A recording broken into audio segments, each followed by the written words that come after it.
Stock market क्या होता है, फाइनेंशियल मार्केट्स क्या होते हैं, निफ्टी क्या है, सेंसेक्स क्या है, एनएससी क्या है, बीएससी क्या है, सब कुछ समझेंगे इस वीडियो में।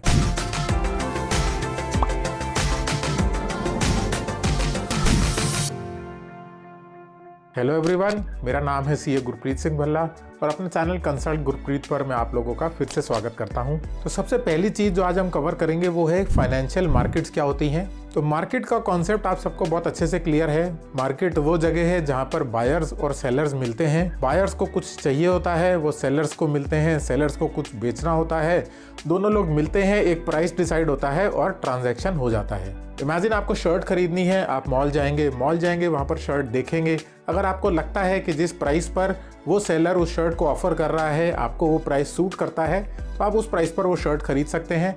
और वो हो गई एक मार्केट जहाँ पर बायर्स और सेलर्स मिले और उन्होंने एक ट्रांजैक्शन किया। तो इसी हिसाब से फाइनेंशियल मार्केट्स वो मार्केट्स होती हैं जहाँ पर बायर्स और सेलर्स मीट करते हैं और क्या खरीदते हैं क्या बेचते हैं, वहाँ पर वो फाइनेंशियल प्रोडक्ट्स को खरीदते और बेचते हैं। अब जैसे शर्ट खरीदने तो आप मॉल जाते हैं, आपको एक फिजिकल मार्केट मिलती है, या कोई भी अदर प्रोडक्ट खरीदने के लिए आप एक फिजिकल मार्केट में जा सकते हैं। लेकिन फाइनेंशियल प्रोडक्ट्स के केस में फाइनेंशियल मार्केट्स काफ़ी इवॉल्व हो चुकी हैं और अब वो पूरी तरह से ऑनलाइन है ज़्यादातर केसेस में। और ये जो फाइनेंशियल प्रोडक्ट्स हैं ये क्या होते हैं? ये होते हैं, पहला एग्जांपल, स्टॉक्स या शेयर्स किसी भी कंपनी के। तो जिस मार्केट में आप शेयर्स की ट्रेडिंग कर सकते हैं उसको कहते हैं शेयर मार्केट। जिसमें आप बॉन्ड्स की ट्रेडिंग कर सकते हैं उसको आप कहते हैं बॉन्ड्स मार्केट। इसी तरह से डेरिवेटिव्स मार्केट भी हो सकती है, इसी तरह से फॉरेक्स की मार्केट भी हो सकती है, कमोडिटीज़ की मार्केट्स भी हो सकती हैं। तो अभी इस वीडियो में हम बाकी मार्केट्स को इग्नोर कर देंगे, हम सिर्फ और सिर्फ बात करेंगे स्टॉक मार्केट की। स्टॉक मार्केट के बारे में जब भी आप सुनते हैं या कभी आपने न्यूज़ में सुना होगा कि आज इंडेक्स ऊपर चला गया, आज इंडेक्स नीचे चला गया, तो इसी के साथ हम अपने नेक्स्ट कॉन्सेप्ट पे आएंगे, वो है कि स्टॉक मार्केट इंडेक्स क्या होता है। इमेजिन करिए एक सिनेरियो कि आपसे किसी आपके दोस्त ने पूछा कि यार साल 2022 तुम्हारे लिए कैसा साल था। तो अब 2022 में 365 डेज थे और 365 दिनों का एनालिसिस करके आपको उसको बताना है कि साल 2022 आपके लिए कैसा रहा। अब ये तो आपके लिए प्रैक्टिकली इम्पॉसिबल होगा कि आप हर दिन का हिसाब रखें कि किस दिन क्या हुआ, अच्छा हुआ, बुरा हुआ, और उसके बेसिस पर उसको आंसर दें कि पहले दिन खराब हुआ, दूसरा दिन अच्छा था, तीसरा दिन ठीक था, चौथा दिन फिर अच्छा था। ये सब आंसर तो आप उसको दे नहीं सकते। तो इस सवाल का जवाब देने के लिए आप क्या करेंगे? आप इम्पॉर्टेंट इवेंट्स को देखेंगे, आप इम्पॉर्टेंट चीज़ें जो आपकी लाइफ में 2022 में हुई आप उनको एनालाइज करेंगे। अगर वो अच्छी थी तो आप कहेंगे कि साल 2022 मेरे लिए अच्छा था, और अगर वो बुरी थी या ख़राब थी या एवरेज थी तो आप कहेंगे कि यार मेरा 2022 जो था वो ठीक ठीक था या अच्छा नहीं था। तो इस सवाल का जवाब देने के लिए आपने जिस चीज़ को सबसे पहले कंसीडर किया वो था इम्पॉर्टेंट इवेंट्स। जो भी इम्पॉर्टेंट इवेंट्स आपकी लाइफ में हुए उसके बेसिस पर आपने अपना आंसर फ्रेम किया। सिमिलरली अगर मैं आपसे ये सवाल पूछूं कि स्टॉक मार्केट कैसा परफॉर्म कर रहा है, तो स्टॉक मार्केट कैसा परफॉर्म कर रहा है के लिए आपके लिए ये इम्पॉसिबल है जज करना कि इतने सारे शेयर्स हैं, हर शेयर के बारे में आप ट्रैक रखें, हर शेयर के बारे में आप समझें, हर शेयर की परफॉर्मेंस को देखें और उसके बेसिस पर आप आंसर करें कि what is good and what is average and what is bad. तो उन हज़ारों शेयर्स के बारे में ट्रैक रखना और उसके बेसिस पर अपने इस सवाल का जवाब देना आपके लिए इम्पॉसिबल होगा। और इसके लिए बेटर अप्रोच क्या है? बेटर अप्रोच ये है कि आप इंपॉर्टेंट इवेंट्स, यहाँ पर इवेंट्स नहीं, यहाँ पर इंपॉर्टेंट शेयर्स की बात कर लीजिए। अगर बीएससी और एनएससी पे हंड्रेड्स ऑफ शेयर्स लिस्टेड हैं तो आपके लिए वो हंड्रेड्स ऑफ शेयर्स रेलिवेंट नहीं है, आपके लिए रेलिवेंट है सिर्फ वो टॉप कंपनीज के शेयर्स जिनके बेसिस पर आप ये डिसाइड कर पाएंगे कि शेयर मार्केट अच्छा परफॉर्म कर रही है या नहीं। तो अगर उन टॉप कंपनीज के शेयर्स अच्छा परफॉर्म कर रहे हैं तो हम लोग कहते हैं कि जी स्टॉक मार्केट अपर ट्रेंड में है, स्टॉक मार्केट ऊपर जा रहा है, स्टॉक मार्केट अच्छा परफॉर्म कर रहा है।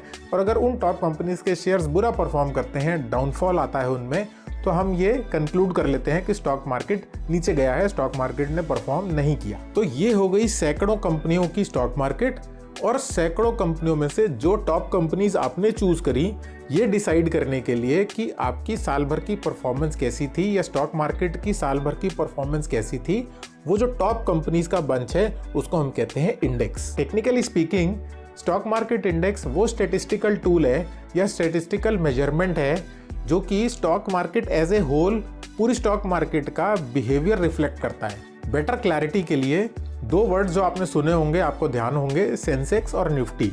तो सेंसेक्स और निफ्टी इंडिया के दो सबसे ज़्यादा कॉमन स्टॉक मार्केट इंडेक्स हैं। निफ्टी रिप्रेजेंट करता है एनएससी यानी कि नेशनल स्टॉक एक्सचेंज के शेयर्स को, और सेंसेक्स रिप्रेजेंट करता है बॉम्बे स्टॉक एक्सचेंज के शेयर्स को। अब एक स्टेप और डीप जाते हैं और ये समझते हैं कि सेंसेक्स और निफ्टी 50 एक्चुअल में है क्या। तो यहाँ पर हम देख सकते हैं सेंसेक्स जो है बेसिकली वो किस एक्सचेंज को डिनोट करता है, वो बॉम्बे स्टॉक एक्सचेंज को करता है, और निफ्टी 50 नेशनल स्टॉक एक्सचेंज यानी कि एनएससी को रिप्रेजेंट करता है। नंबर ऑफ कंपनीज जो सेंसेक्स में है वो है 30 और निफ्टी 50 में 50 है। निफ्टी 50 उसके नाम में ही 50 है। ये लॉन्च कब हुए थे? सेंसेक्स लॉन्च हुआ था 1 जनवरी 1986 को और निफ्टी 50 लॉन्च हुआ था अप्रैल 21, 1996 को। तो बेसिकली सेंसेक्स यानी कि बीएससी जो है वो ज़्यादा पुराना है। इन दोनों इंडेक्स की स्टार्टिंग वैल्यूज़ क्या थी, मतलब ये इंडेक्स शुरू कब से हुए थे? तो 100 रुपये से स्टार्टिंग हुई थी सेंसेक्स की, और जो निफ्टी की वैल्यू थी वो 1000 से स्टार्ट हुई थी। स्पेशलिटी की अगर बात करें, जो सेंसेक्स है वो इंडिया की ओल्डेस्ट मार्केट इंडेक्स है, सबसे पुरानी, सबसे पहला मार्केट इंडेक्स है। और निफ्टी की अगर बात करें तो निफ्टी इंडिया की आज की डेट में मोस्ट एक्टिवली ट्रेडेड मार्केट है, एक्टिवली ट्रेडेड इंडेक्स है। इनको मैनेज कौन करता है? तो सेंसेक्स को मैनेज करते हैं बीएससी के बोर्ड ऑफ डायरेक्टर्स, और निफ्टी को मैनेज कौन करता है? वो करता है India index services and products, IISL करके एक ऑर्गेनाइजेशन है। इन दोनों की अपनी अलग अलग वेबसाइट्स हैं जिनके लिंक दिए गए हैं। और ये जो वर्ड्स हैं सेंसेक्स और निफ्टी 50, इनका ओरिजिन क्या है, ये वर्ड्स कैसे बने? तो सेंसेक्स के लिए सेंसेक्स है बेसिकली सेंसिटिव इंडेक्स का शॉर्ट फॉर्म, और जो निफ्टी वर्ड है वो बना एनएससी और 50 वर्ड के कॉम्बिनेशन से।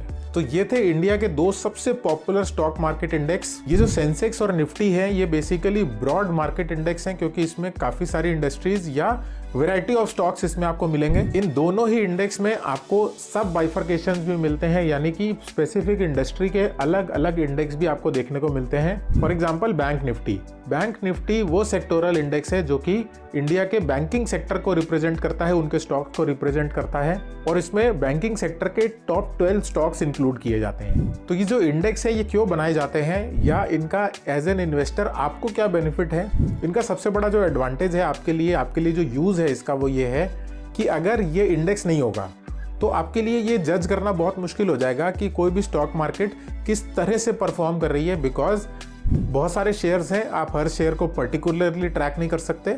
तो इंडेक्स से आपको एक डायरेक्शन मिलता है कि स्टॉक मार्केट एक्चुअली में किस तरफ जा रही है। चलिए, इंडेक्स तो हमने समझ लिया, लेकिन ये बताइए कि स्टॉक मार्केट को कंट्रोल कौन करता है? तो अभी तक की इंफॉर्मेशन के हिसाब से दो लोग हैं, दो पार्टीज हैं जो स्टॉक मार्केट को कंट्रोल करती हैं, बायर्स होते हैं और सेलर्स होते हैं, क्योंकि किसी भी मार्केट को यही दो लोग मेजरली कंट्रोल करते हैं। लेकिन स्टॉक मार्केट्स के साथ थोड़ा सा सिनेरियो डिफरेंट है। सिनेरियो डिफरेंट इसलिए है बिकॉज ये प्रॉपरली रेगुलेटेड होते हैं, और इसमें एक सबसे इंपॉर्टेंट एजेंसी जो इनको रेगुलेट करती है वो है SEBI, securities and exchange board of India, जो कि सभी स्टॉक मार्केट्स के सभी एक्शंस को क्लोजली मॉनिटर करती है और क्लोजली रेगुलेट करती है। तो बेसिकली स्टॉक मार्केट में केवल 2 या 3 प्लेयर्स नहीं है जो पार्टिसिपेट करते हैं। तो जो पहले 3 प्लेयर्स हमें समझ में आए वो हैं, एक तो वो कंपनी जिसके स्टॉक्स स्टॉक मार्केट पर रजिस्टर्ड है, दूसरा बायर, तीसरा सेलर, और चौथा है इन सबको रेगुलेट करने वाला सेबी यानी कि securities and exchange board of India. उसके बाद जो नेक्स्ट पार्टिसिपेंट है स्टॉक मार्केट का वो है डिपॉजिटरी। तो बेसिकली कोई भी शेयर जो आप होल्ड करते हैं वो फिजिकल फॉर्म में नहीं होते, वो इलेक्ट्रॉनिक फॉर्म में होते हैं, और उसको टेक्निकल लैंग्वेज में डीमैट फॉर्म कहा जा सकता है या डीमटेरियलाइज्ड फॉर्म कहा जा सकता है। और ये जो डीमैट फॉर्म में शेयर्स हैं वो अल्टीमेटली कहीं ना कहीं जाकर स्टोर होंगे, और वो स्टोर कहाँ होंगे? वो होंगे स्टोर डिपॉजिटरी के पास। तो डिपॉजिटरी की ये लाइबिलिटी है या उसका ये काम है कि वो आपके जो डीमैट शेयर्स हैं उसको सेफली एंड सिक्योरली स्टोर करे अपने पास। इस समय इंडिया में 2 डिपॉजिटरीज ऑपरेट करती हैं, एक है NSDL और दूसरी है CDSL। तो नटशेल में जो भी शेयर्स आपके पास हैं वो एक डीमैट अकाउंट में सेव होंगे। वो डीमैट अकाउंट किसी एक डिपॉजिटरी के यहाँ खुलेगा, NSDL या CDSL। फिर आता है स्टॉक मार्केट का सबसे इंपॉर्टेंट पार्टिसिपेंट, और वो है स्टॉक ब्रोकर। आप और मैं स्टॉक मार्केट में जाकर डायरेक्टली शेयर्स बाय या सेल नहीं कर सकते, उसके लिए हमें ज़रूरत है एक स्टॉक ब्रोकर की। तो स्टॉक ब्रोकर बेसिकली बायर और सेलर्स और स्टॉक मार्केट के बीच का एक लिंक है, उनके बीच का एक ब्रिज है जिसके थ्रू शेयर्स परचेज और सेल के सारे ट्रांजैक्शंस एग्जीक्यूट किए जाते हैं। स्टॉक ब्रोकर जो है वो बाकायदा रजिस्टर्ड एंटिटीज होती हैं जो कि स्टॉक एक्सचेंज के साथ रजिस्टर्ड होती हैं और ट्रेड्स को फैसिलिटेट करते हैं। और आपके इन ट्रेड्स को फैसिलिटेट करने के अगेंस्ट में स्टॉक ब्रोकर्स ब्रोकरेज चार्ज करते हैं, जो कि एक नॉमिनल फीस होती है उनकी सर्विसेज के अगेंस्ट। और जनरल सर्कमस्टांसेस में स्टॉक ब्रोकर्स ही आपके बिहाफ पर आपका ट्रेडिंग अकाउंट तो ओपन कर ही देंगे, लेकिन आपके बिहाफ पर आपका डीमैट अकाउंट भी ओपन करा देते हैं। और स्टॉक ब्रोकर्स की जब बात करें तो one of the most important names जो मेरे दिमाग में आता है वो है फायर्स। स्टॉक मार्केट में अपनी इन्वेस्टमेंट या ट्रेडिंग जर्नी आप स्टार्ट कर सकते हैं फायर्स का डीमैट अकाउंट ओपन करके। आप ये अकाउंट एकदम फ्री में ओपन करा सकते हैं और उसके ऊपर कोई भी एनुअल मेंटेनेंस चार्जेस नहीं लगते हैं। इसके अलावा जो ब्रोकरेज आप पे करते हैं ट्रेड्स के ऊपर वो भी काफी कम है। फायर्स इंडिया का one of the leading bootstrapped tech enabled platform है जिस पर आप शेयर ट्रेडिंग कर सकते हैं। उसके बाद होती है क्लियरिंग कॉर्पोरेशंस। तो क्लियरिंग कॉर्पोरेशंस का बेसिक काम होता है कि जो भी ट्रेड्स आप प्लेस कर रहे हैं, सपोज आप किसी कंपनी एक्स के शेयर्स बाय करना चाहते हैं और आपने ऑर्डर प्लेस किया कि मैं एक्स कंपनी के 200 शेयर्स परचेज करना चाहता हूँ 10 रुपए के प्राइस पर, तो क्लियरिंग कॉर्पोरेशन का काम है कि वो आपके इस ट्रेड को एग्जीक्यूट कराए। वो आपके इस बाय ऑर्डर के अगेंस्ट में किसी ऐसे व्यक्ति को ढूंढेगी जो इस कंपनी के शेयर्स 10 रुपए में बेचना चाहता हो। तो अगर जैसे ही उसको 10 रुपए का बायर और 10 रुपए का सेलर मिलेंगे तो वो ट्रेड एग्जीक्यूट करा देगा, वो ट्रेड क्लियर करवा देगा। और जैसे ही आपका बाय ऑर्डर एग्जीक्यूट होगा आपके अकाउंट से उतने पैसे डिडक्ट हो जाएंगे और वो उस व्यक्ति के ट्रेडिंग अकाउंट में चले जाएंगे जिसने वो शेयर्स बेचे थे। तो ऑर्डर्स का बेसिक लेवल का, ग्राउंड लेवल का जो एग्जीक्यूशन है बाय और सेलिंग का, और इसके अलावा जो पेमेंट ट्रांसफर होगी आपके ट्रेडिंग अकाउंट से दूसरे के ट्रेडिंग अकाउंट में, ये काम है क्लियरिंग कॉर्पोरेशंस का। And last but not the least आते हैं बैंक्स। तो कोई भी ट्रांजैक्शन अगर आपको करना है, कोई भी पैसा अगर आपको इन्वेस्ट करना है, तो आप अपने बैंक से ही वो पैसा अपने ट्रेडिंग अकाउंट में डाल सकते हैं। और कभी आपको अपना पे आउट लेना है या अगर आप अपना इन्वेस्टमेंट विड्रॉ करना चाहते हैं तो वो आपके ट्रेडिंग अकाउंट से आपके बैंक में ही आएगा। तो इसी के साथ हम अपने सेकेंड वीक की जर्नी को यहीं पर एंड करते हैं। आई होप आपको ये वीडियो हेल्पफुल लगा हो।